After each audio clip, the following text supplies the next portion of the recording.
کسی شخص کے بارے میں فتویٰ نہیں جائے گا۔ مفتی اعظم ہند رضی اللہ تعالیٰ عنہ نے سب کو ایک جگہ جمع کر کے ایک تنظیم بنائی تھی، سنی جمعیت العلماء، ممبئی کی آج بھی ہے وہ، لیکن اس کے مقاصد پر نہیں ہے، یعنی مقاصد تو اس کے آج بھی موجود ہیں لیکن افراد نہیں ہیں اس میں آج اس طرح کے۔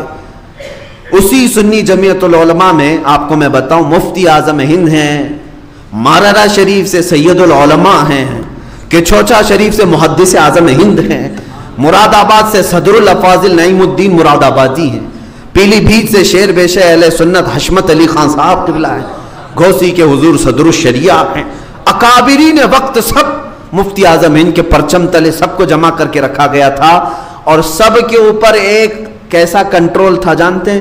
کوئی بھی کسی بھی علاقے کا فتویٰ پوچھنے کے لیے آئے کسی بھی عالم کے بارے میں فتویٰ نہیں دیا جائے گا جب تک یہ علماء کا پینل فیصلہ نہیں کرے گا، کسی بھی پیر کے بارے میں کسی شخص کے بارے میں فتویٰ نہیں جائے گا، کیونکہ لوگ کھلواڑ کرتے ہیں نا فتوے کے ساتھ۔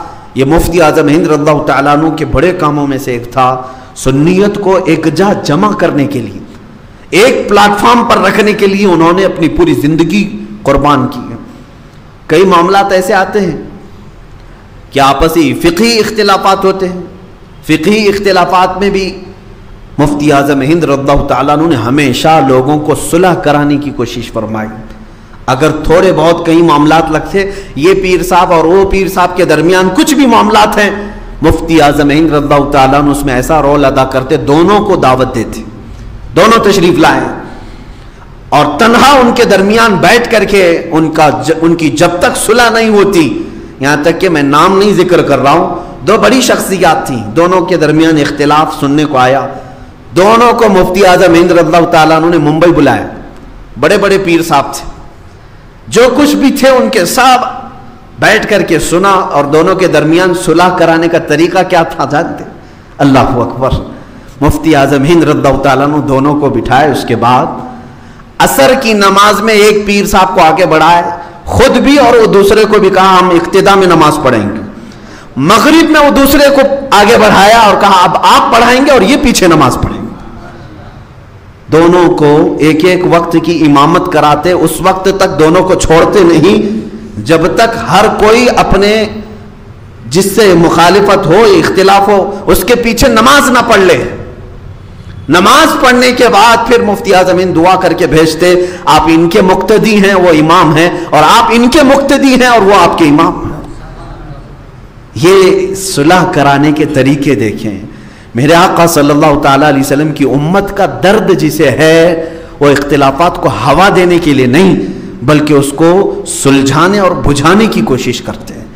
مفتی اعظم ہند رضی اللہ تعالیٰ عنہ کی ایک بات میں آپ کو بتاؤں، ممبئی تشریف لاتے تھے جہاں پر وہ اپنے نواسے داماد کے گھر رکتے تھے، ماہم شریف میں درگاہ شریف کے پیچھے ہی، انہوں نے خود مجھے یہ حکایت بیان کی تھی۔ مفتی اعظم ہند رضی اللہ تعالیٰ عنہ کے جو نواسے داماد تھے ان کا انتقال ہو گیا، بڑے آدمی تھے، ان کے گھر مفتی اعظم ہند رضی اللہ تعالیٰ عنہ ممبئی آتے تو اکثر قیام کرتے تھے۔ اکثر ایک دن شام کو دسترخوان بچھا ہے، لوگ جو بھیڑ ہوتی تھی ملنے والوں کی، اچھا میں ایک بات یہ بھی بتا دوں، روشن ضمیر پیر وہ ہے جو اپنے ہر مرید کو پہچانتا ہو، ہر مرید کو جانتا ہو، کیونکہ جسے وہ پیر پہچانتا ہی نہیں تو پھر اس کے لیے بڑا مسئلہ بھی ہے، قیامت کے دن بھی اگر نہیں پہچانا تو کیا ہوگا؟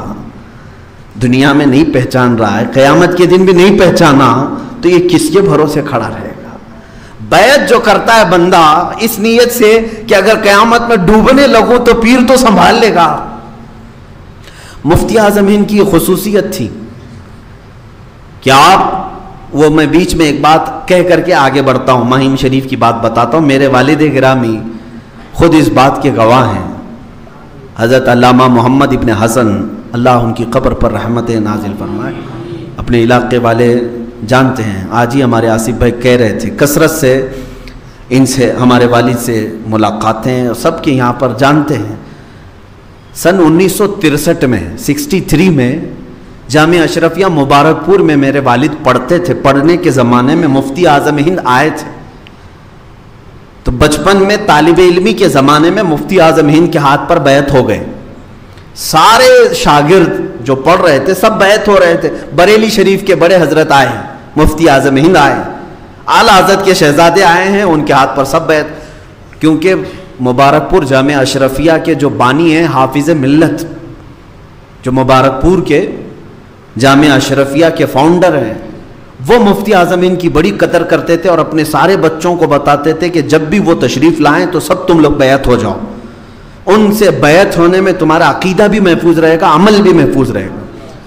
تو سب کو بیعت کراتے. سن 1963 میں بیعت ہوئے, پھر فراغت ہو گئی. تقریباً 68 میں یا 67 میں میرے والد ہبلی تشریف لائے تھے.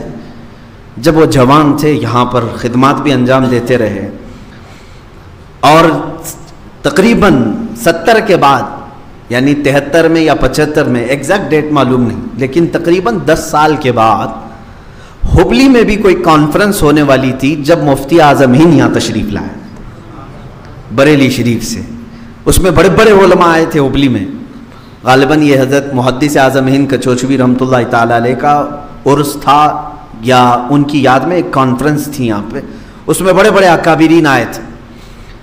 تب مفتی اعظم ہند تشریف لائے تھے تو یہاں پر ہبلی میں ہی کمبار باڑے میں غالباً ہندس گیری صاحب کے گھر پر مفتی اعظم ہند رضی اللہ تعالیٰ عنہ کا قیام تھا, بیعت کروا رہے تھے. میرے والد جو ہے 10 سال پہلے بیعت کیے ہوئے ہیں, وہ بھی زمانے طالب علمی میں. اب کون پیر بچوں کو جانتا ہے, اسٹوڈنٹ سارے بیعت ہوتے رہتے ہیں, طلبہ بہت.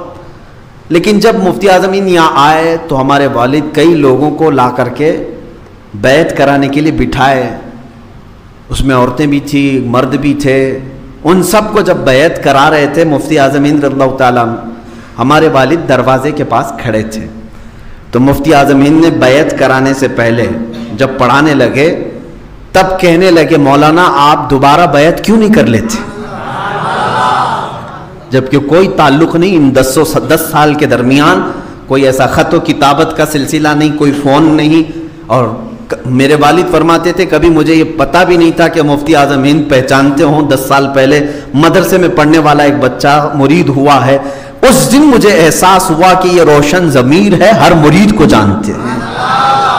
یہی حال میں بتانا چاہتا ہوں, ان کی خصوصیت تھی یہ سرکار مفتی اعظم ہند کی. لاکھوں کی بھیڑ میں بھی جسے جاننا ہے, جسے پہچاننا ہے, اسے پہچانتے تھے. ماہم شریف میں قیام کے دوران رات کو کھانے کے لیے دسترخوان بچھا ہوا ہے, جو ملنے والے آتے جاتے رہتے تھے, ہزاروں آتے ہیں. آپ نے کھانا شروع کرنے سے پہلے ہی لوگوں سے پوچھا, فلاں ایک مرید ہمارا آتا تھا کرلا سے, وہ کیوں نہیں آیا؟ 2 دن ہو گئے مجھے آ کر کے, ملاقات کے لیے ابھی تک نہیں آیا, جبکہ وہ ہمیشہ میرے آنے سے پہلے کھڑا رہتا تھا, کیوں نہیں آیا؟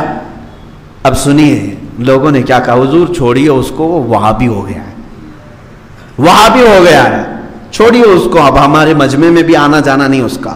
آپ جلال میں کھڑے ہو گئے, کہا چھوڑ دوں, میرا مرید وہابی ہو گیا, اگر بدعقیدہ ہو جائے گا میں کیسے چھوڑ دوں؟ ہاتھ میں دیا ہے. یہ ہوتی ہے پیر کی فکر. کوئی اگر بگڑ گیا تو کیا کہیں گے اس کو, چھوڑ دو, جانے دو؟ نہ, اصلی پیر وہ ہے جو اس کی موت تک اس کے لیے کوشش کرتا رہے, موت تک اس کے لیے کوشش کرتا رہے.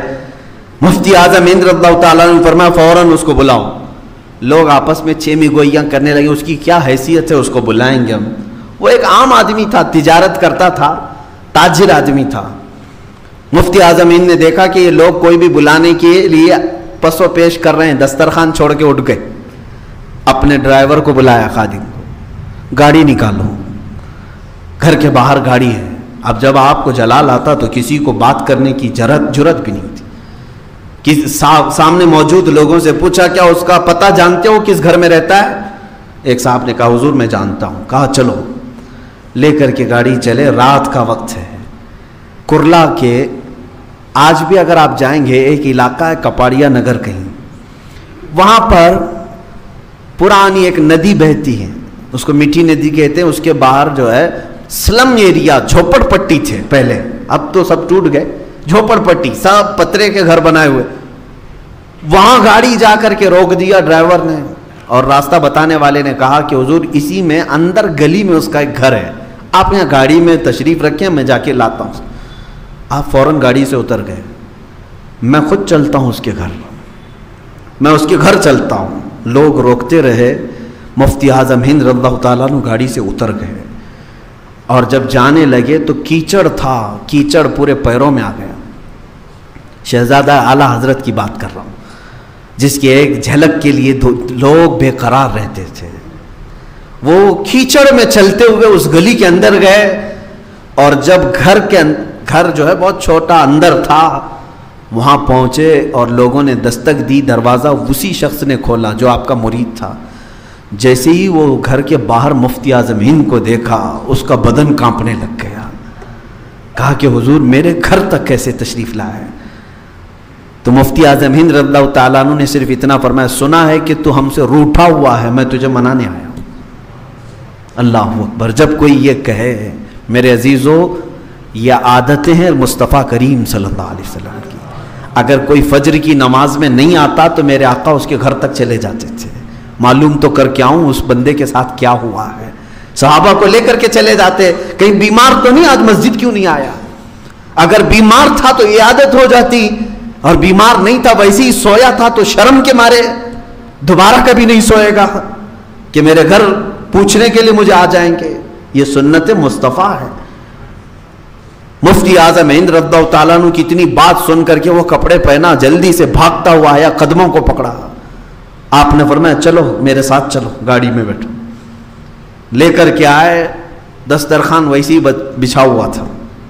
مائم شریف آنے کے بعد بیٹھ کر کے آپ نے سب سے پہلے سختی سے پوچھا، بتا کیا وجہ ہے کہ تو غلط عقیدے کی طرف چلا گیا، بد عقیدہ ہونے کی کوشش کیا، یا تیرا میل جول فلاں فلاں فلاں کے ساتھ ہو گیا، میں تیرے بارے میں کیا سن رہا ہوں؟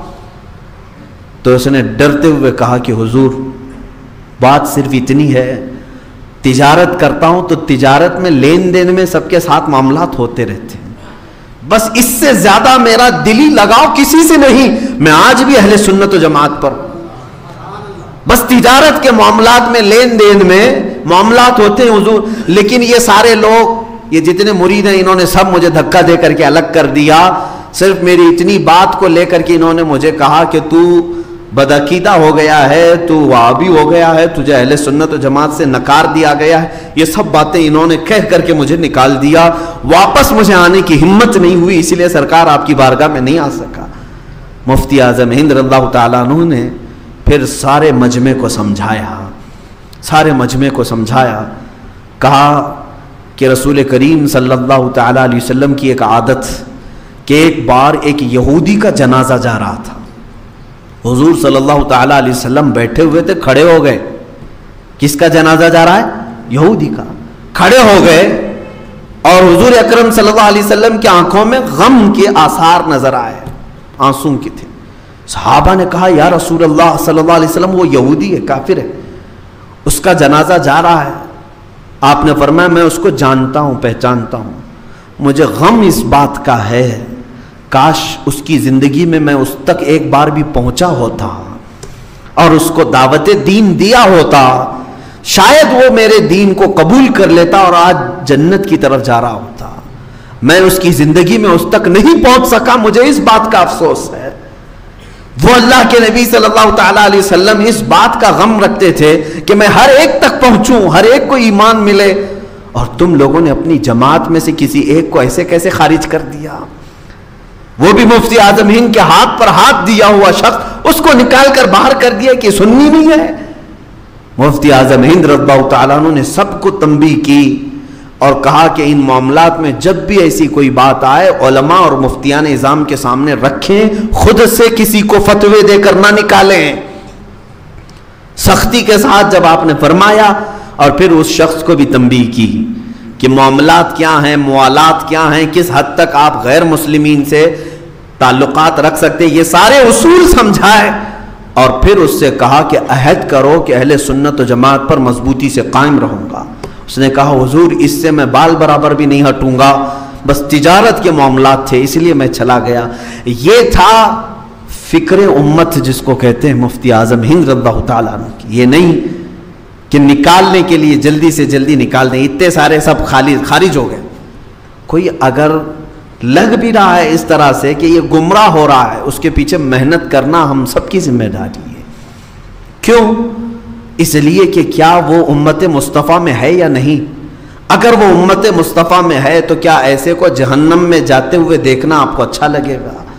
جب میرے آقا صلی اللہ تعالیٰ علیہ وسلم کو یہ پسند نہیں ہے کہ ان کے امتیوں کی کثیر تعداد دوزخ میں جائے، تو ہم کو بھی یہ کوشش کرنی چاہیے کہ دوزخ میں زیادہ سے زیادہ لوگ نہ جائیں.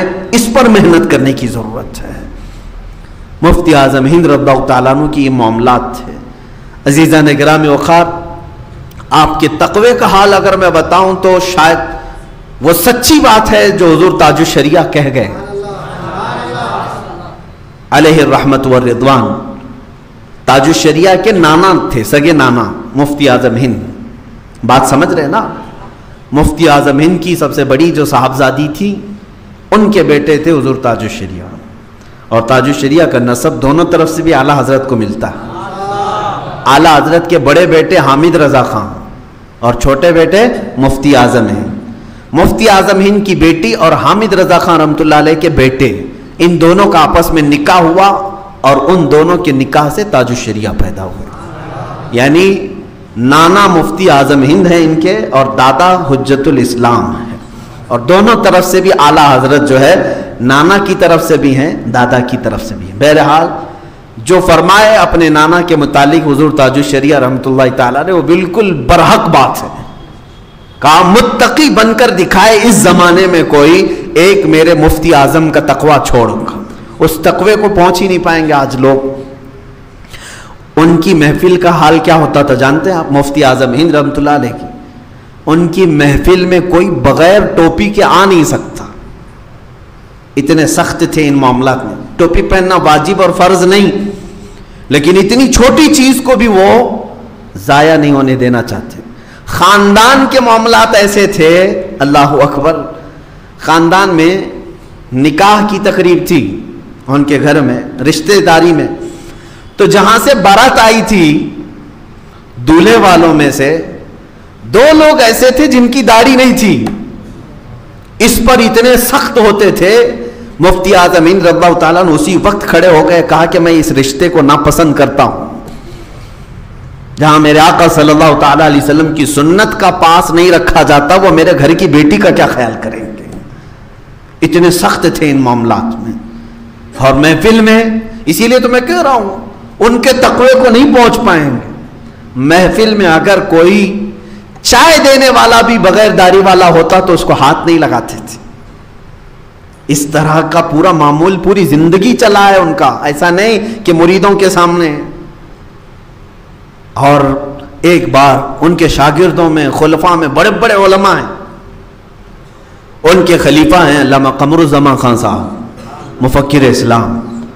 فرماتے ہیں کہ وہ ان کے مدرسے آئے مفتی اعظم ہند رضی اللہ تعالیٰ عنہ. دوپہر کا وقت تھا، سخت گرمی تھی. نماز کے لیے جیسے ہی کھڑے ہوئے، شاگرد بھی ہیں، مرید بھی ہیں، خلیفہ بھی ہیں مفتی اعظم ہند کے. پنکھا ہوتا ہے وہاں پر، وہ لکڑی کا پنکھا ہوتا ہے یو پی میں، یعنی جو چٹائیاں جس سے بنی جاتی ہیں اس کے پنکھے بنتے ہیں، ہلا کر کے ہوا کرتے ہیں. یہاں چونکہ اتنا گرم ماحول پہلے سے نہیں تھا، اس لیے پنکھے شاید زیادہ نہیں، اور اب تو کرنٹ کا حال ہے. وہاں بڑا بے حال ہے یو پی میں. پنکھا جھلنے لگے. نماز میں مفتی اعظم ہند تھے. جب سلام پھیرا تو جلال میں آ گئے، پنکھا نیچے رکھو، پنکھا چھوڑو، ہوا مجھ کو کر رہے ہو. کہا کہ حضور پسینے میں شرابور ہو رہے تھے، سخت گرمی ہے. مفتی اعظم ہند کی یہ دیکھیں وحدانیت کا اقرار اللہ کی بات. کہتے ہیں کہ قمر الزمان بندے کو یہ زیب نہیں دیتا کہ وہ بادشاہ کی خدمت میں ہے اور اس کی کوئی دوسرا خدمت کر رہا ہو.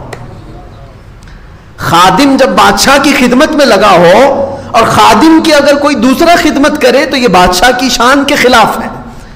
میں رب ذوالجلال کی عبادت میں ہوں، بندہ ہوں، اور بندے کی کوئی دوسرا خدمت میں لگ جائے، یہ سلطان کی توہین ہے.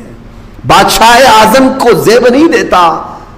اور فرمایا بندے کے لیے یہ بندے کی شان نہیں ہے کہ وہ خود بندگی کر رہا ہو اور کسی اور سے غلامی بھی کرا رہا ہو. بندہ کیسا ہے؟ یہ مفتی اعظم ہند رضی اللہ تعالیٰ عنہ کا تصور تھا. کسی بھی چیز میں آپ باریکی سے جو عمل کرتے تھے. ایک صاحب نے مجھے بتایا تھا کہ آپ گھڑی نہیں پہنتے. کسی نے پوچھا، واللہ عالم، روایات جو تواتر سے بہت ساری روایات پہنچی ہیں ہم تک، تو آپ نے فرمایا گھڑی پہنتے ہیں تو ہر کوئی پوچھنے لگتا ہے کہ ٹائم کتنا ہوا. مجھے اس بات کا خوف ہوتا ہے کہ میں ٹائم بتا دوں ابھی 10 بج رہے ہیں، 1 منٹ آگے پیچھے ہو گیا تو کہیں میں جھوٹا نہ بن جاؤں، جھوٹ کا شائبہ نہ ہو. یہاں تو لوگ پورا کا پورا جھوٹ نکل جاتے ہیں اور کہہ جاتے ہیں. وہ ہلکے سے شائبے سے بھی بچنا چاہتے تھے. تقویٰ، یہ تقوی کی مثالیں اگر میں آپ کو بتانے لگوں تو بہت طویل ہے. اپنے ایک مرید کے گھر آپ قیام کیے ہوئے تھے کلکتہ میں. بڑے صاحب تھے، وہ رئیس بھی تھے، مرید بھی تھے، مفتی اعظم ہند رضی اللہ تعالیٰ عنہ کے بڑے معتقد تھے. رات کو جب سوئے تو کمرے کے باہر ایک نل تھا جس میں سے پانی ٹپ ٹپ ٹپ ٹپ ٹپک رہا تھا. آپ بیدار ہوئے، مالک مکان کو، صاحب خانہ کو بلایا، کہا اس نل کو ٹھیک کراؤ، پانی ضائع ہو رہا. کتنے نلوں میں پانی جاتا رہتا ہے، نل میں سے قطرے ٹپکے جا رہے ہیں، اس کو ٹھیک کروا لو، پانی ضائع ہو رہا ہے. کہا حضور ٹھیک ہے میں کروا لوں. صبح ہوئی، پھر جب صبح کہیں جا رہے تھے آپ تو آپ نے پھر اس کو کہا کہ رات بھر ٹپکتے رہا پانی، تم نے ٹھیک نہیں کہا. کہا حضور ابھی کروا لیتا ہوں. آپ گئے، واپس آئے دوپہر کے وقت، آپ نے پھر دوبارہ بلایا، کہا میں کہہ رہا ہوں اس نل کو ٹھیک کروا لو. اب ظاہر سی بات ہے حضور مفتی اعظم ہند جس کے گھر پہ ٹھہرے ہوں اس کے لیے انتظامی معاملات میں کتنا وہ مصروف رہا ہوگا. لوگوں کا آنا جانا سب. شام ہو گئی، وہ نل ٹپکتا ہی رہا، وہ بیچارہ کر نہیں سکا. شام ہوتے ہی مفتی اعظم ہند رضی اللہ تعالیٰ عنہ فوراً اپنے خادمین کو بلایا، کہا میرا سامان پیک کرو. فوراً اپنا سامان اٹھایا اور گھر سے نیچے اتر آئے. وہ رونے لگا کہ حضور کیا گستاخی ہو گئی، کیا گستاخی ہو گئی. کہنے لگے کہ میں نے مسلسل 3 مرتبہ تجھے سمجھایا کہ پانی تیرے گھر میں ضائع ہو رہا ہے. کل قیامت میں اللہ تعالیٰ میرا فیصلہ کرنے پر آ جائے کہ ایک فضول خرچی کرنے والے کے گھر تو رات بھر کیسے سویا تھا. میں کیا جواب دوں میرے مولا کو، جبکہ وہ رب تعالیٰ قرآن میں فرما رہا ہے ان المبذرین کانوا اخوان الشیاطین، فضول خرچی کرنے والے شیطان کے بھائی ہیں. میں کسی شیطان کے بھائی کے گھر میں رات قیام نہیں کر سکتا. خالی نل ٹپک رہا ہو، پانی کے قطرے ٹپک رہے ہوں. ہے کسی کا یہ تقویٰ، اس شان کا تقویٰ؟ عزیزان گرامی وقار، نمازوں کا حال تو یہ تھا، اللہ اکبر، پوری زندگی بھر آپ کی کوئی نماز قضا نہیں رہی. 90 سال کی عمر میں ایک جملہ آپ میں بتا دوں. 90 سال کی عمر کو جب پہنچے ہیں، میرے استاذ گرامی جو حضور مفتی اعظم ہند رضی اللہ تعالیٰ عنہ کے خلیفہ بھی ہیں، وہ فرماتے ہیں کہ ہمارے سامنے مفتی اعظم ہند رحمۃ اللہ علیہ یوں کہا کرتے تھے کہ میاں میری جوانی کب آئی اور کب گئی مجھے پتہ ہی نہیں چلا. کیا کہتے تھے 90 سال کی عمر میں؟ میری جوانی کب آئی اور کب گئی مجھے پتہ ہی نہیں چلا. یہ بات وہ بندہ کر سکتا ہے جو جوانی کی عیاشیاں نہ کیا ہو، جو جوانی کی رنگینیوں میں نہیں ڈوبا، وہی تو بول سکتا ہے. ورنہ سب کو معلوم ہے جوانی انگارہ ہوتی ہے، جوانی میں لذتیں ہر کوئی لوٹ لیتا ہے. مفتی اعظم ہند رضی اللہ تعالیٰ عنہ فرما رہے 90 سال کی عمر میں میری جوانی کب آئی اور کب گئی مجھے پتہ ہی نہیں چلا. بچپنا بھی ویسا ہی، جوانی بھی ویسی، بڑھاپا بھی ویسا ہی. اللہ رب العزت نے جو تقوی کا امام بنایا انہیں، اس کی مثال نہیں ملتی میرے عزیز، مثال نہیں ملتی. ہر چیز میں آپ نے شریعت مصطفیٰ صلی اللہ علیہ وسلم کو ملحوظ رکھا، حتیٰ کہ سنت مصطفیٰ کوئی بھی چھوٹنے نہیں دیتے تھے. آپ کا یعنی روز مرہ کا جو معمول ہے اس اعتبار سے بھی سنت کے خلاف کوئی کام نہیں کرنا چاہتے. آج تو ہم ساری چیزیں کر لے جاتے ہیں جائز اور ہونے کے اعتبار سے، بہت ساری چیزیں جائز ہیں، لیکن جائز کاموں میں بھی وہ بہت ساری چیزیں نہیں کرتے تھے. جائز کاموں میں بھی ہم تو ٹیبل کرسیوں پہ بیٹھ کر کھا لیتے ہیں، جائز ہے نا. مفتی اعظم ہند رضی اللہ تعالیٰ عنہ کبھی نہیں بیٹھتے تھے، کہا میں نے کبھی میرے مصطفیٰ کریم صلی اللہ علیہ وسلم کو سنا نہیں کہ وہ اوپر بیٹھ کے کھاتے تھے، حالانکہ یہ جائز کام ہے، چمچ سے توڑ کر کسی چیز کو نہیں کھاتے تھے۔ کہا نہیں، میرے آقا صلی اللہ تعالیٰ علیہ وسلم اپنے ہاتھوں سے کھایا کرتے ہیں۔ جس کو سنت رسول کا اتنا پاس و لحاظ ہو، اسی لیے میرے عزیزوں سچ کہا حضور تاج الشریعہ نے، متقی بن کر دکھائے اس زمانے میں کوئی ایک میرے مفتی اعظم کا تقوی چھوڑ کر۔ اس تقوی کو نہیں پہنچ پائیں گے آج کے دور میں۔ وہ نمازوں کے معاملات میں اتنے سخت تھے، اللہ اکبر، بہت سخت تھے۔ کبھی کبھار ایسا ہوتا تھا آپ امامت نہیں فرماتے تھے، اکثر مفتی اعظم ہند رضی اللہ تعالیٰ نے امامت نہیں پر، لیکن جو امام ہوتا اس کی حالت بڑی خراب ہوتی تھی۔ رمضان میں وہاں بریلی والے بتاتے ہیں جب تراویح ہوتی تھی، کبھی کبھار جو ہے 30 رکعت 32 رکعت 36 رکعت ہوتی تھی۔ کہا کیسے؟ ارے 20 رکعت ہی تو ہے تراویح۔ کہا نہیں، یہاں اکثر ہوتا تھا 20 کی بجائے 30 ہوتی تھی، 32 ہوتی تھی، 34۔ میں نے پوچھا ایسا کیوں؟ کہا 2 رکعت میں غلطی ہوئی، مفتی اعظم نے کہا دوبارہ دوہراؤ۔ دوبارہ ہو گئے، پھر دوسری رکعت صحیح، پھر 2 رکعت کے لیے امام کھڑا ہوا، غلطی ایسی آئی کہ آپ نے فرمایا پھر دوبارہ پڑھاؤ۔ کبھی کبھار رمضان میں 36 رکعتیں ہو جاتی تھی۔ اس وقت تک امام کے پڑھانے کی بار بار اصرار کرتے جب تک صحیح شریعت کے مطابق تجوید ادا نہیں ہوتی تھی، اور ان کے سامنے پڑھایا ہوا بھی وہ صحیح میوانوں میں اپنے وقت کا امام ہوگا، اپنے وقت کا امام ہی ہوگا۔ عزیزان گرامی وقار، تقریروں کا معاملہ آج تو جسے جو چاہے وہ بول کر کے چلا جائے، سٹیجوں پر، مائک پر، جس کو جو ملے بول کے چلا جائے، کیونکہ اب ہمارے ہاں کوئی کنڈیشن نہیں ہے نا، منہ کھلا ہوا ہے، بول کے لب آزاد ہیں تیرے۔ وہی حالات ہیں آج۔ مفتی اعظم ان کا زمانہ ایسا نہیں تھا، ایسا نہیں، سٹیج پر کون بولے گا کیا بولے گا سب طے ہوتا، اور بیان کرنے والا جو گھنٹہ بھر بیان کرتا وہ 5 منٹ میں بیٹھ جائے، کیونکہ مفتی اعظم ہند رضی اللہ تعالیٰ عنہ لہجے کو اور الفاظ کو بھی اتنا کور کرتے۔ اب مثال کے طور پر بتائیں، کسی نے تقریر میں کہا کہ ارے آج ہماری قوم اتنی بدنصیب ہو گئی ہے کہ فلاں فلاں کاموں میں مصروف ہو گئے ہیں، اور ہم لوگ دیکھیں بڑے بدنصیب ہیں۔ مفتی اعظم نے اسی وقت، ایسا نہیں کہ تقریر پوری کر لے بعد میں ان کو، اسی وقت مولانا رک جاؤ، یہ جملہ غلط نکالا آپ نے، امت مصطفیٰ بدنصیب ہو ہی نہیں سکتی، یہ کہیں کم نصیب ہے۔ بد نصیب کا مطلب ہوا بری نصیب والی۔ ارے بری نصیب والی ہوتی تو کبھی اس امت میں پیدا ہی نہیں ہوتی، نصیبہ اچھا ہے اس لیے سرکار کی امت میں آئے۔ ہاں یہ کہیں اعمال کی وجہ سے کم نصیب ہے، انہوں نے جملہ ٹھیک کر لیا، اب تھوڑا اور آگے بڑھیں، کچھ اور جملہ ہے، پھر بتائیے کس کی تقریر کمپلیٹ ہوگی۔ اسی لیے مناسب لوگ یہی سمجھتے تھے ان کے جلسوں میں، یا وہ جب بیٹھتے، اچھا یہ بھی نہیں کہ پیر صاحب رات کے 2 بجے آ رہے ہیں۔ مفتی اعظم ہند رضی اللہ تعالیٰ عنہ کے جلسے جو لوگ اٹینڈ کیے ہوں گے ان کو معلوم ہے، جلسہ اگر عشاء کے بعد شروع ہوتا ہے تو مفتی اعظم ہند رضی اللہ تعالیٰ عنہ عشاء کے بعد ہی اسٹیج پہ بیٹھ جاتے تھے۔ یہ نہیں کہ پیر صاحب سب سے آخر میں دعا کے لیے آئیں گے، چاہے وہ جلسہ 11 بجے چلے 12 بجے چلے، مفتی اعظم ہند رضی اللہ تعالیٰ عنہ شروع سے آخر تک بیٹھے ہوتے تھے، ہر ایک کو سنتے تھے۔ کچھ لوگوں نے کہا کہ حضور آپ آرام کریں، آخر میں آ جائیں۔ آپ نے فرمایا میرے آنے سے پہلے پتہ نہیں کون کون کیا کیا بول جائے اور امت کو کیا کیا کہہ جائے، بعد میں آنے والے یہ کہیں گے مفتی اعظم کے اسٹیج سے ایسی بات ہوئی تھی، دلیل بنا لیں گے نا لوگ۔ لیکن مفتی اعظم ہند رضی اللہ تعالیٰ عنہ ایسا ہوا ہے، میرے تجربے میں موجود بات میں بتا رہا ہوں، بڑے بڑے پیروں کا اسٹیج کچھ جاہل مولوی استعمال کرتے ہیں، ان کے آنے سے پہلے جو من میں آیا وہ بک دیا، وہ سمجھ میں نہیں آتا ہے کہ الفاظ ہیں کہ پھر کیا ہے، واللہ عالم۔ لیکن بدنامی اس بڑے شیخ کی ہوتی ہے، جب وہ تشریف لاتے ہیں ان کو تو پتہ ہی نہیں رہتا ان سے پہلے کیا کیا بولا گیا، بعد کی پبلک ہمیشہ اس کو دلیل بناتی ہے کہ نہیں اس اسٹیج سے کہا گیا جس میں فلاں حضرت آئے ہوئے تھے۔